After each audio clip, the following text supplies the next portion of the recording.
Bismillahirrahmanirrahim. Assalamualaikum warahmatullahi wabarakatuh. Alhamdulillah, salatu wassalamu ala Rasulillah sallallahu alaihi wasallam wa ala alihi wa sahbihi wa man tabi'ahum bi ihsan ila yaumil qiyamah.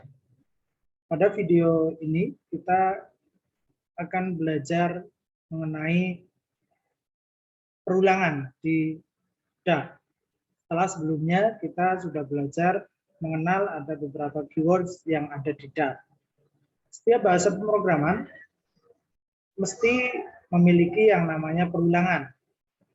Terkadang kita membuat program yang mengerjakan pekerjaan yang harus dilakukan secara berulang-ulang. Misalkan kita ingin menampilkan beberapa bilangan, mulai dari bilangan ke-1 sampai dengan bilangan ke-5. Kemudian di sini ada beberapa macam perulangan. Yang pertama adalah perulangan for. Perulangan for ini biasanya digunakan untuk perulangan yang sudah pasti atau sudah diketahui terlebih dahulu berapa kali suatu pekerjaan itu akan diulang. Kemudian ada perulangan while. Perulangan while ini biasanya digunakan untuk pekerjaan yang perlu dilakukan secara berulang, tapi sampai kapan itu belum diketahui. Tapi akan diulang terus selama kondisinya terpenuhi. Selama kondisinya true, maka akan diulang secara terus-menerus. Kemudian ada perulangan while.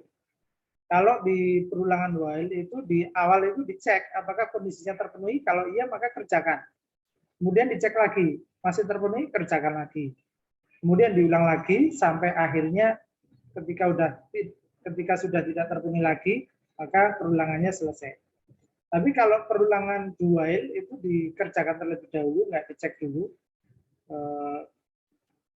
Apa yang ada di blok perulangan itu dikerjakan terlebih dulu, baru kemudian dicek apakah kondisinya terpenuhi. Selama masih terpenuhi, maka akan diulang secara terus-menerus. Kemudian yang terakhir adalah perulangan for each. Yang pertama, ini adalah contoh dari perulangan for.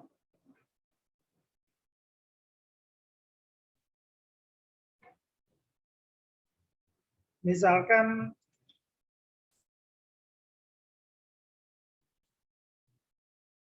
di sini saya sudah membuat perulangan for.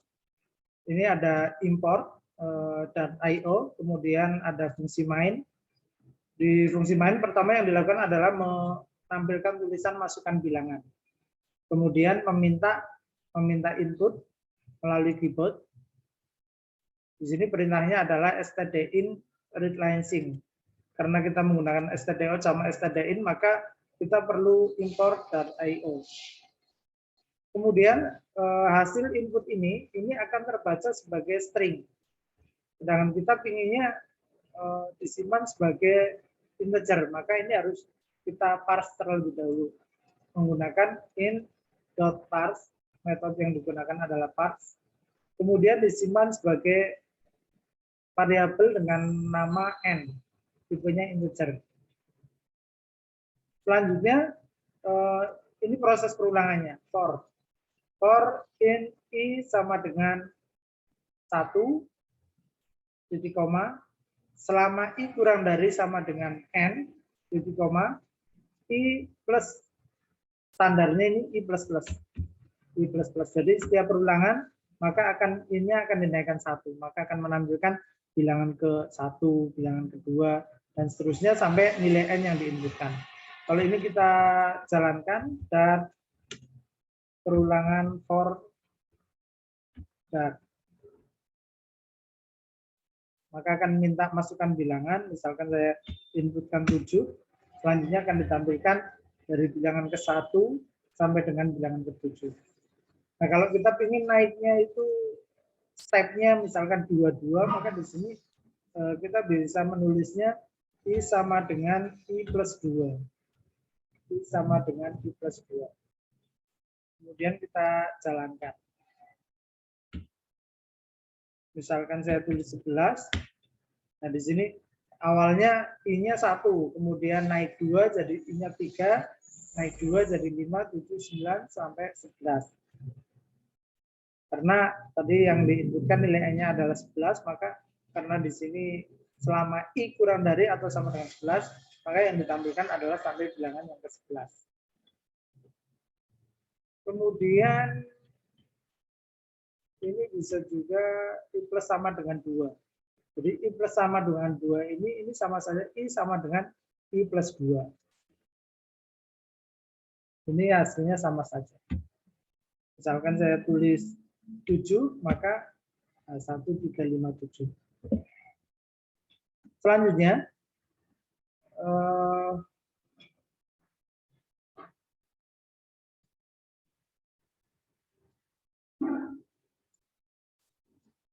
kita kembali ke presentasinya.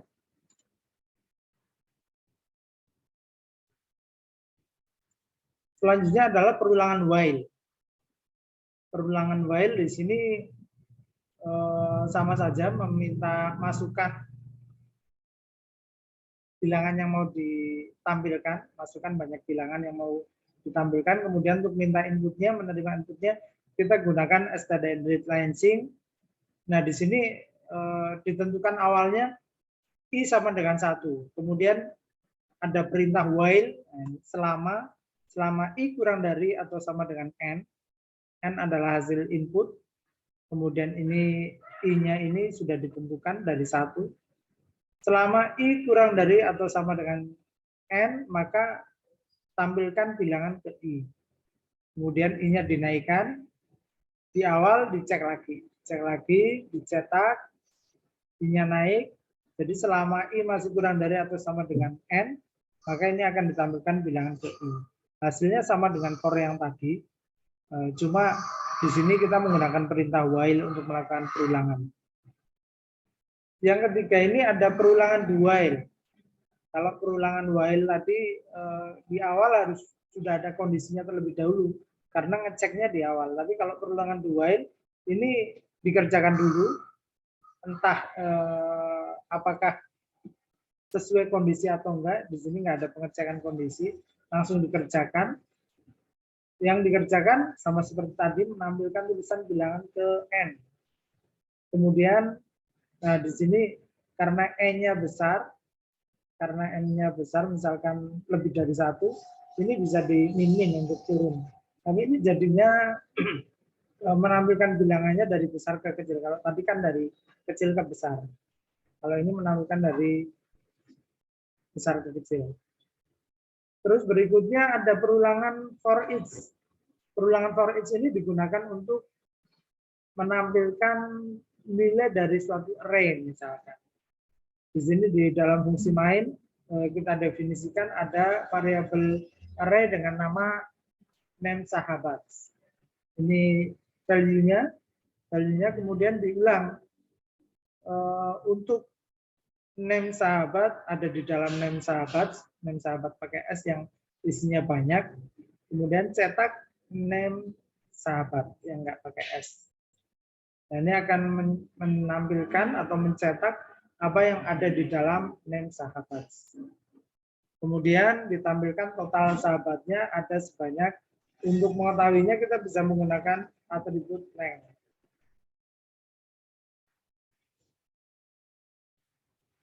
Ini ada tugas tambahan, silakan dibuat program menggunakan Dart untuk menampilkan yang pertama bilangan ganjil antara 1 sampai n menggunakan while di mana n-nya diinputkan. Kemudian yang kedua menampilkan bilangan genap antara 1 sampai n menggunakan do while di mana n-nya juga diinputkan. Kemudian yang ketiga menampilkan bilangan prima antara 1 sampai n di mana n-nya diinputkan, dan yang keempat menampilkan bilangan prima sebanyak n mulai dari 1 di mana n-nya diinputkan. Kalau yang ketiga ini 1 sampai n. Jadi n-nya ditanya masukkan bilangan misalkan. Ketika diinputkan misalkan 11, maka ditampilkan bilangan prima dari 1 sampai 11 ada berapa aja? Ada 1, ada 3, ada 5, ada 7, ada 11. Kemudian kalau satu bukan ya, kalau satu bukan berarti 2, 3, 5, 7, 11. Kemudian yang berikutnya menampilkan bilangan prima sebanyak n. Kalau yang diinputkan 11, maka harus ada 11 bilangan prima.